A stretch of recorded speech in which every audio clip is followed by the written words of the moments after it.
Okay, so picture this. You're in Jerusalem. The city is buzzing, Yeah. It's Passover, crowds everywhere. Wow. And then all of a sudden there's this hush Oh, wow. as Jesus rides in. Okay. Not on like a war horse, Uh-huh. but a donkey. Interesting. People are waving palm branches, shouting Hosanna. Everyone's caught up in it. Wow. But this is like a turning point in Jesus' ministry. And that's what we're diving into today. So we've got Matthew chapters 21 through 23. Okay. And we're going to unpack authority, parables, and what it means, when Jesus calls for change. What does that mean for us today even? Well, it's really striking how Matthew sets this whole scene up. He's really connecting it, like intentionally, to the prophecy in Zechariah 9.9. And that prophecy talks about this king coming in peace, not with the military, but with humility. And so right away we see this different kind of kingdom than what I think people were expecting. And it's interesting, too, because like right after that entrance, Yeah. Jesus weeps over Jerusalem. Oh, wow. Like he sees them celebrating, but he also sees their hearts, and he knows they're about to reject him. So it's like this joy and sorrow all mixed together. That's incredible. It's really powerful. And I think that's, what's so fascinating about Jesus in these chapters.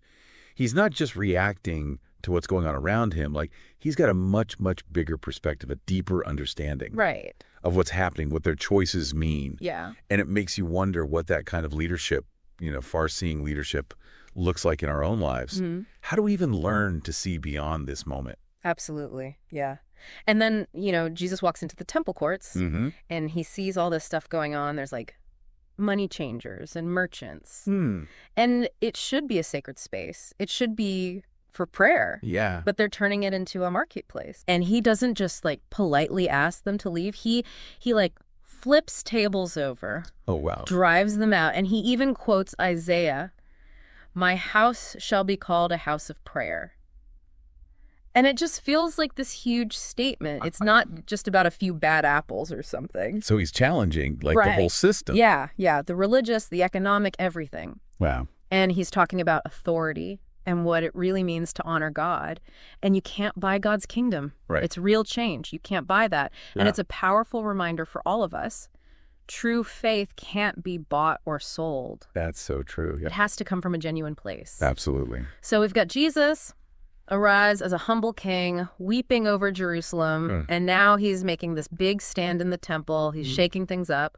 What happens next? Well, this is where the parables come in. Okay. These are stories. They were really common ways of teaching in that culture. Right. And there's one in Matthew 22, I think it gets to the heart of it, really. It's the parable of the wedding banquet. Oh, yeah. The king throws this huge feast, sends out invitations. Yeah. But people start making excuses. Oh.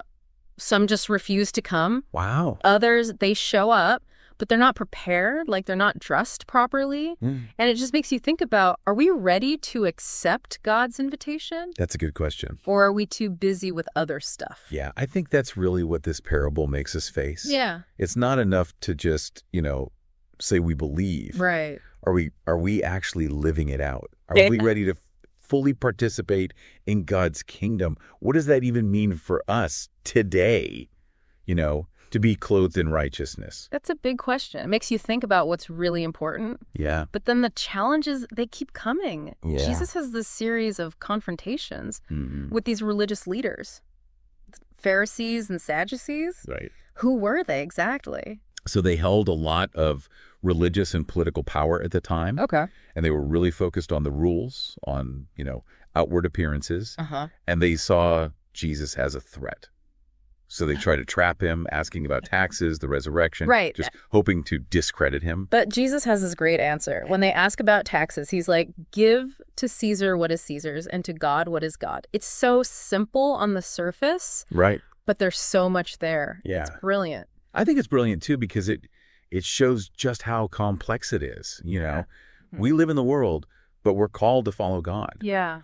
And we've got responsibilities to, our government and to society. Right. But ultimately, our allegiance is to God. It's something we all deal with, right? Yeah. Where's that line between faith and our obligations? Absolutely, yeah. It's a constant challenge. But Jesus isn't just concerned with intellectual debates. Right.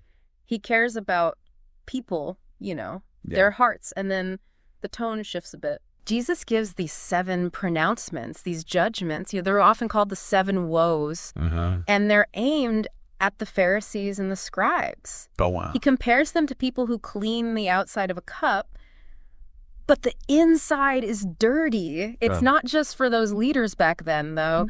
It's for all of us, isn't it? How often are we concerned with appearances rather than what's really going on inside? I know I am sometimes. Yeah.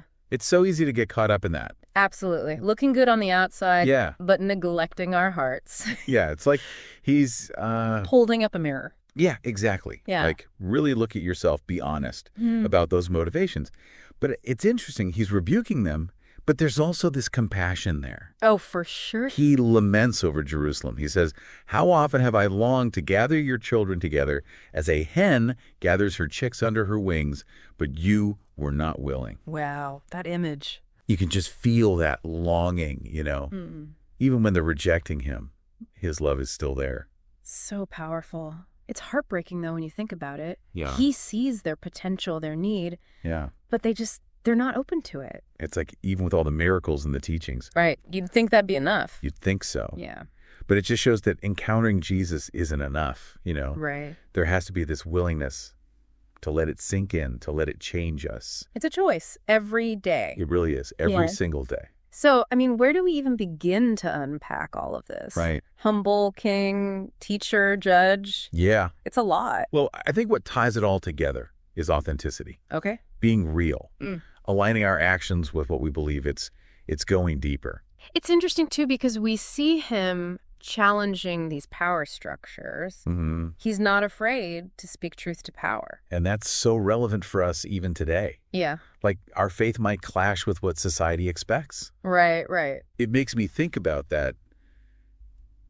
Give to Caesar. It's not just blind obedience. Right. It's about discerning, Where does our loyalty lie?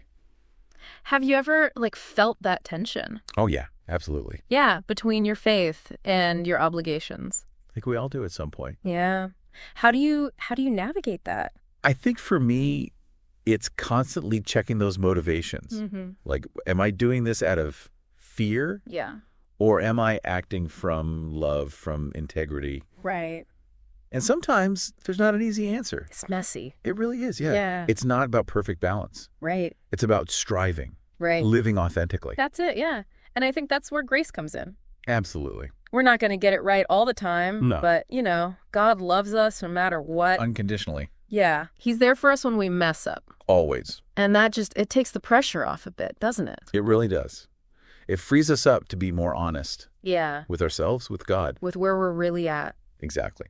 And it lets us focus on the journey, becoming more like Christ, rather than trying to be perfect, which is impossible. So if we had to, sum this up, what's the takeaway? I think genuine discipleship. Yeah. It's not enough to just, say we believe. Right. We have to, let it transform us, be authentic, stand up for what's right, even when it's hard. And we don't have to do it alone. No, not at all. We have each other, the Holy Spirit. That's important. It's crucial. We need that encouragement, that challenge. Yeah, we've talked about challenges, confrontations, right? The need for authenticity, but there's also this hope that keeps coming through. Oh, absolutely. You can't miss it. Jesus's love, even in the middle of conflict. It's so strong. And it's what drives us, isn't it? Yeah. It's behind everything Jesus did and said. And that same love, it can transform us. It can empower us. Absolutely. Can change the world. It makes you wonder, what would it have been like to actually be there in that crowd, seeing him? To see Jesus firsthand. Would we have gotten swept up in the excitement? Right. Or would we have, really seen him? For who he was. Yeah. Because following Jesus, it's not always a party. It's not easy. No. We see that, right, in these chapters. The challenges, confrontations. Yeah. Heartbreak, even. I think that's something we kind of miss sometimes, Yeah. In our understanding of faith today, we focus on the good parts. Right, the feel-good stuff. Yeah. But real faith, it requires sacrifice. Standing up for what's right, even when it costs you something. Do you ever get discouraged? Oh, absolutely. Yeah. Yeah, looking at the world today can feel overwhelming. Do our efforts even matter? Yeah, I have those moments. But then I remember that image. Which one? Jesus weeping over Jerusalem, Oh, yeah. his heart breaking for them. Even as they're rejecting him. Yeah, even then. Yeah. And it reminds me that God sees us. He sees our efforts. He sees our struggles. He cares. And he keeps inviting us back. He does. Come back, find rest. Like that picture of the hen gathering her chicks. Mm-hmm. It's so comforting, so protective. It speaks to God's love. You know, it doesn't depend on us being perfect. Right. It's relentless, even when we run. So as we wrap up, what's the one thing you'd say to our listener? Just don't be afraid to be real in your faith. Okay. Don't try to fit a mold. Yeah. Come to Jesus as you are. Questions, doubts, the whole mess. Because that's where we really meet him, isn't it? It is. In those messy, real places, that's where grace is. Transformation. And that's how we find our purpose. It's not about being perfect. Yeah. It's about letting God work to make us more like him. And that process, as we've seen, it's tough. It can be, yeah. Messy, but it's worth it. Oh, absolutely. In the midst of it all. Yeah. That's where we find the meaning. God's love, grace. So to everyone listening, as you go about your day, think about this. What does it mean to really follow Jesus? Yeah. To live it out authentically in the world? That's the question. What can you do, even a small thing, to draw closer to him, to experience that fullness of life? That's your deep dive for today. Thanks for